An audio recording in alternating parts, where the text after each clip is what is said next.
Okay, so you sent us something pretty wild this time. It's a YouTube transcript from Quantum Wisdom, and the title is, "This Scientist Proved We're Already Dead." Yeah, that's quite the title. Definitely grabs your attention. It really does. Okay, let's unpack this. The core of it, the real head turner, is this idea that, our whole understanding of life and death might just be fundamentally wrong. Like, are we actually in some sort of post-death state right now without even realizing it? And what's immediately compelling, I think, is the sheer audacity of that question, right? It's not just philosophical speculation floating out there. The video frames it as potentially having roots in scientific thinking. Right, it's trying to ground it somehow. Exactly. So this isn't your typical ghost story or paranormal discussion. It's presented as a fundamental challenge to how we perceive reality itself. Yeah, absolutely. And the video, it leans heavily on this, controversial theory of biocentrism, proposed by Dr. Robert Lanza. Right, Lanza's work. That's key here. So what we're going to do in this deep dive is really try to dissect this transcript, pull out the most important pieces, and, try to get a handle on what this perspective actually means for things like consciousness, the way we experience time and space, and, death. It definitely sounds like it could lead to some potential mind-blown moments. Prepare for those, because this touches on everything, really. From ancient spiritual ideas, like Maya or illusion, to some seriously out there concepts from quantum physics. And I think it's crucial as we go into this to remember we're exploring a specific viewpoint presented in this video. It's an interpretation based on one theory, biocentrism. Good point. Our aim isn't to definitively prove or disprove anything here. No, not at all. It's more about understanding the train of thought, the argument being made, and the potential implications they're laying out. Okay, so the video kicks things off with this truly shocking premise, right? This notion that we might already be dead and living in what feels like a very real illusion. It introduces Dr. Robert Lanza, his theory of biocentrism, and the core of that theory, as the video presents it anyway, is that consciousness isn't just something that happens because of the physical world. Right, not just an emergent property. Exactly. It actually plays a role in shaping reality. So if we take that, Blinkist level nugget away, it's that our minds aren't just observing a pre-existing universe. They're actively co-creating it. That's a pretty radical shift in perspective for how we usually think about cause and effect. Would you agree? Oh, absolutely. It completely flips the script. And a key part of biocentrism, as the video outlines it, is this idea that concepts we just take for granted, like time and space. Yeah, the basic furniture of reality. They aren't these rigid containers we exist within. Instead, they're seen as more like mental frameworks, tools our consciousness uses to organize and understand our experience. Okay. So if you accept that foundational idea, then the traditional view of death as this absolute final endpoint starts to feel much less solid. And here's where it gets really interesting for you, the listener. The video suggests that death might not be this definitive full stop, but more like a subtle shift in consciousness, maybe even so seamless that you wouldn't even notice it happening. The implication, as the video puts it, is that what you're experiencing right now as life might, in fact, already be some form of afterlife. It's like you've already walked through the door, but the scenery just changed so gradually you didn't even realize. Which immediately brings up the critical role of perception, doesn't it? If consciousness is fundamental and continues in some form beyond physical death, then the nature of that continuation, and importantly, our awareness of it, that becomes central. Yeah. The video is proposing a very specific model where this transition isn't some dramatic event, but an imperceptible one, almost like falling asleep and waking into a dream you don't realize is a dream. Which then leads the video to this really thought-provoking connection to ancient wisdom. It points out how many old spiritual traditions and religious texts describe our earthly existence as an illusion, a dream, or even a kind of purgatory. Right. The concept of Maya in Hinduism or Plato's cave. These ideas have been around for millennia. Exactly. And it really makes you wonder, doesn't it? Could these ancient perspectives, developed independently across different cultures, have somehow stumbled upon a deeper truth about the nature of reality? Well, if we connect this to the bigger sweep of human history and the recurring themes in spiritual thought, it's definitely striking how often the idea of a reality beyond our immediate senses comes up. The video poses a compelling question for you, the listener. Could we already be within a mental construct, a creation of a consciousness that, for reasons we don't yet understand, persists after physical death? It's like the ultimate persistent dream. And building on that, now the video brings in the intriguing angle of near-death experiences, or NDEs. Ah, yes, NDEs, always fascinating. Right.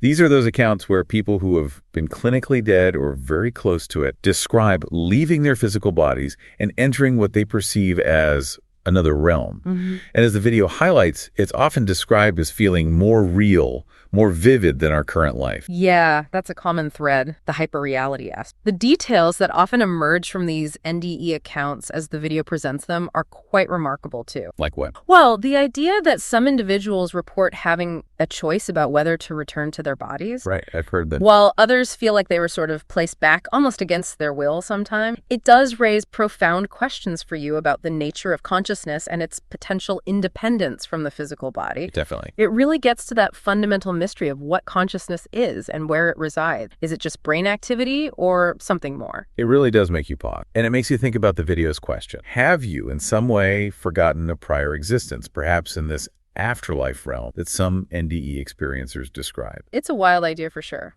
But then the video pivots to these more kind of everyday experiences, these little glitches that you might have even experienced yourself that might hint at something more going on. Right, moving from the extraordinary NDEs to the subtle, maybe overlooked daily stuff. This is where the video suggests that phenomena like déjà vu, uncanny feeling of having experienced something before. What's behind that?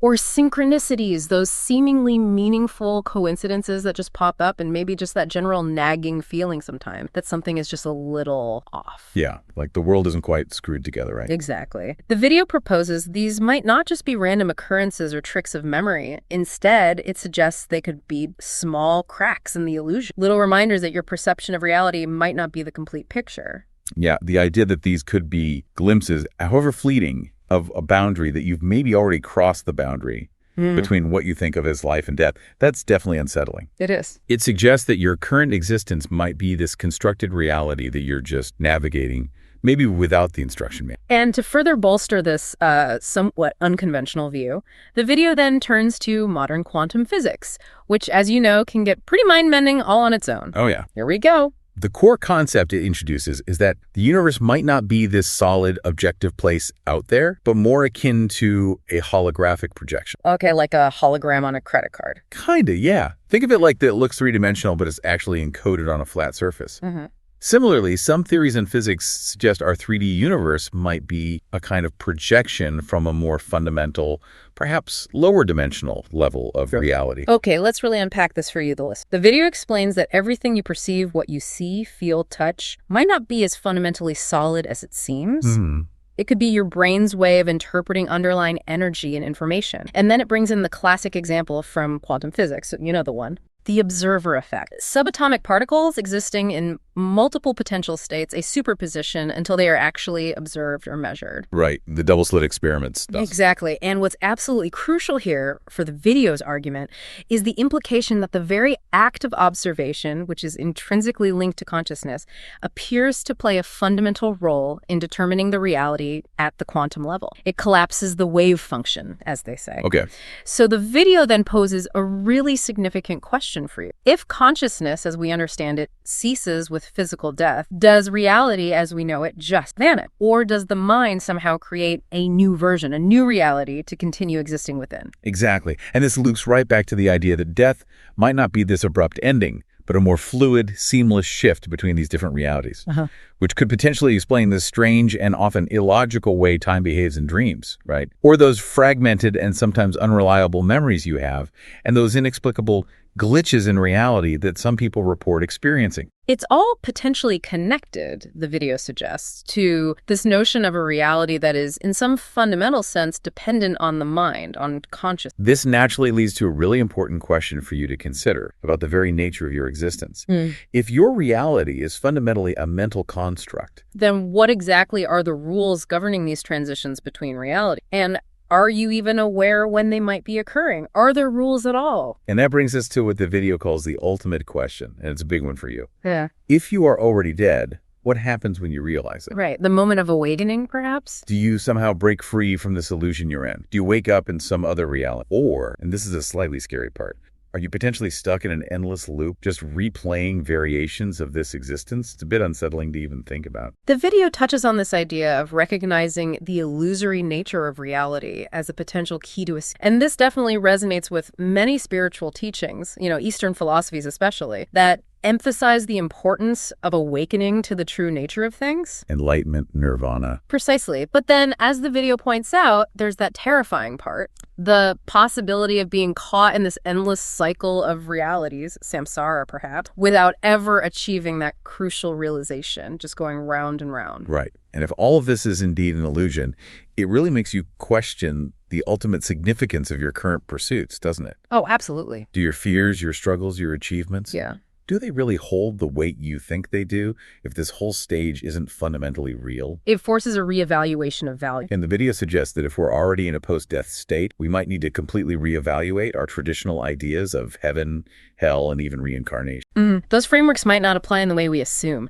The implication here is quite profound for your understanding of what comes next. If death is not an ending, but merely a transition, Like changing channels, maybe? perhaps, then our entire framework for thinking about what lies beyond needs a radical reevaluation. The video hints that understanding this transition itself, rather than being gripped by the fear of death as an end, might be the crucial insight. And to support this perspective further, the video circles back to those hidden clues that you might have overlooked in your own life, those deja vu moments again, those strange synchronicities, even those vivid or prophetic dreams you might have had, and those odd little glitches in your perception. Right, the cracks widening, maybe. It argues that these aren't just random quirks of your mind or coincidence, but could actually be subtle evidence pointing towards this post-death state and the non-fixed nature of your everyday reality. And what's particularly interesting here is the idea of these phenomena acting as potential leaks or bleed-throughs from other realities or different states of consciousness. Yeah, like interference patterns. The video also brings up things like the Mandela effect. You know, those shared false memories a lot of people seem to have about historical events or pop culture details. Oh yeah, the Berenstain Bears thing. That's the classic example. And even unexplained personal changes you might have noticed in yourself or others, like new memories that don't quite fit or shifts in personality that seem to come out of nowhere. The video floats these as further potential indicators of your consciousness subtly shifting between different versions of reality without your conscious awareness. It definitely throws a wrench in the idea of a stable, objective reality that we all share equally, doesn't it? It really does. It suggests reality might be more personal, more fluid. And then the video delves into the very nature of time itself, bringing up the argument from some physicists that time isn't linear at all, that past, present, and future might actually exist simultaneously all at once, like a block universe. Right, the block universe concept. Yeah. If we connect this to the broader way you experience the world, your linear perception of time, this happened, then this is so fundamental to your understanding of cause and effect, of life progressing towards death. It's how we make sense of everything. But the video suggests that your feeling of time passing in a straight line is yet another mental construct, something your consciousness creates to make sense of things. Imagine like a book where all the pages exist at once, right? Okay. And you as the reader are just experiencing them in a linear order, page by page. Some physicists think time might be similar. All moments exist simultaneously. And your consciousness is just moving through them in a way that feels... Wow. Okay. And the video ties this back to those NDE reports again, where people often see their entire life flash before their eyes, but not necessarily in chronological order, more like all at once or jumping around. Exactly. This really suggests a consciousness operating outside the familiar constraints of linear time, which fits with the block universe idea. And here comes the second terrifying part the video mentions for you, the listener. The possibility that you could be living multiple lives across multiple timelines, all at the same. Parallel existences. Yeah. And this current life you're aware of is just one tiny facet of your overall much larger consciousness. This is a truly mind-bending concept to wrap your head around. I mean, really wrap your head around. The video proposes that this could even explain those strange, almost visceral feelings of connection you might have sometimes. Right. Like to people you've just met that feel you've known forever, or places you've never been but feel familiar, or even historical events that resonate deeply even though you weren't there. Yeah, I know that feel. Perhaps the video suggests you have encountered them, or variations of them, in another reality, another timeline that is part of your larger conscious experience, and you're getting echoes. So the video ultimately brings it all together for you, suggesting that if reality is indeed an illusion, or at least not what we think it is, if time is merely a construct, and if consciousness is something eternal, Big ifs, but then maybe, just maybe, breaking free from this potentially endless cycle is actually possible. It references those spiritual concepts again of waking up or achieving enlightenment. Freeing through the veil. As the ultimate realization of the true nature of reality and the escape from suffering or the cycle. And what's particularly compelling here, I think, is this potential convergence. You've got these ancient philosophical and spiritual ideas on one hand, and then these more modern, albeit highly speculative interpretations arising from quantum physics on the other. They seem to be pointing maybe in a similar direction. Towards consciousness being primary. Potentially. The video proposes that simply becoming aware of the potentially illusory nature of reality could be the very first and most crucial step towards being able to change it, or at least your relationship to it. And it points to those transformative experiences that some people have, deep meditation, certain psychedelic journeys under the right conditions, and those near-death experiences we talked about earlier. Right, altered states of consciousness. As examples where individuals report this profound shift in their perspective, often leading to a significant diminishing or even elimination of the fear of death. Why? Because they feel, on some fundamental level, that they might have already crossed that threshold or seen beyond it. It's like getting a glimpse behind the curtain and realizing the show isn't quite what you thought it was. Ultimately, the video leaves you, the listener, with a profound sense of uncertainty, I think, and a real challenge to the most fundamental assumptions you hold about reality. Which brings us right back to you, listening now. The video ends with this very direct question. Are you ready to wake up now that you know this? It's provocative. It really is. It makes you think about how this information, even if it's just a theory, just a perspective, how might it subtly shift your view on your day-to-day life, on everything you currently consider to be real and important? If we take the central idea presented in this video to heart, that consciousness actively shapes reality, or at least participates in it fundamentally, it forces you to consider the immense potential power that might reside within you. A power and influence over your own experience that you might not even be fully aware of. And that final, really provocative thought from the video is something that really sticks with you, I think. If everything you believe about reality is a lie, then the question isn't what happens when I die. The real question is what happens when I remember. Wow, yeah. That reframes everything. It's a powerful way to conclude, and definitely something for you to keep mulling over long after this deep dive. Thanks for exploring these pretty mind-bending ideas with us today.